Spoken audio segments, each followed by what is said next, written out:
Hello from GITEX 2025. I'm here together with Oscar Ondo, CEO of GTIG. Hello, Oscar. Nice to meet you again. Hello, Akib. Thank you for inviting me. So we just finished a very interesting panel about connectivity as the foundation of our digital economy. What would you say are still the remaining challenges to overcome these obstacles in our digital transformation process?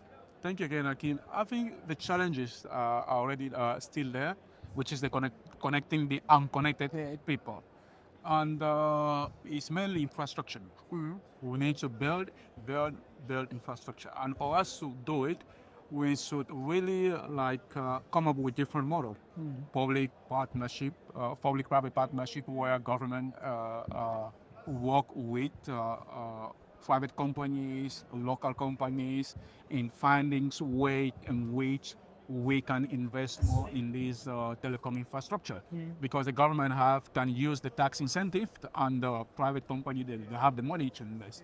I think both can collaborate, and also I think we should work on the right policies in place and regulations as well. Our regulations need to really be up to date so that we can accelerate the implementation of current technology and the previous technologies as well.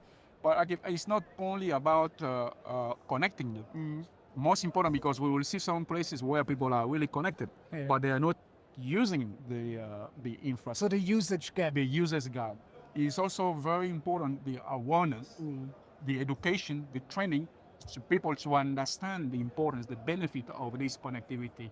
Because if they don't understand the benefit of the connectivity, they will not really take the full potential of the full benefit of the connection that is being provided to them. So I think for us to really accelerate in the term of technology, we should collaborate. The more collaboration we have at the government level, with the private sector, the better it's going to be for us to really move as fast as possible with this connectivity issue.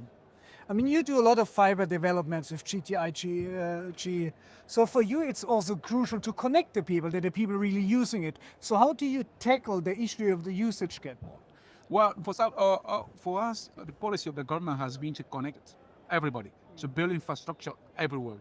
Whether there is anywhere there is a national, even two people, they have to build fiber. Yes, it's true that we have encountered some problems in doing this infrastructure, as I was telling you earlier on before our interview. For example, with the FTTH, where in some houses, we were connecting houses, in some houses, people that did not understand, which is coming back to the importance of training and awareness. They did not know what is the importance of having the fiber optics in your house. They were against it.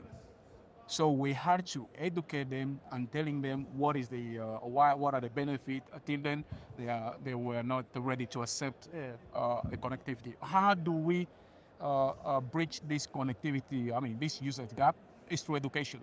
We need to educate people. We need to also have affordable devices.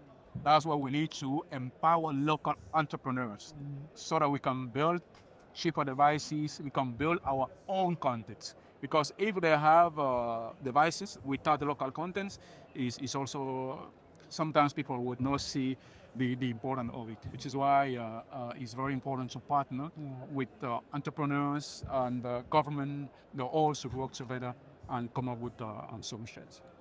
I mean, this fiber development, that's all, and the strategy is also a very, very positive factor in unlocking the potential. Yes.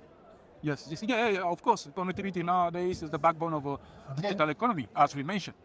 But as I said, it's very important to to carry on with our development in our own terms. It's very important. We are not fighting with anyone. We are not catching up with anybody. We need to do things in our own terms. If we are able to do that, then we will be able to be sovereigns. Example, look at what is happening now with AI. Data is the blood of AI. Without data, there is not AI. But more than 70 or 90% of our data is being carried or taken or managed by the big companies. It means that if we cannot manage our data, Africa cannot manage their own data. True. We shouldn't talk about AI. Yeah. We cannot talk about AI.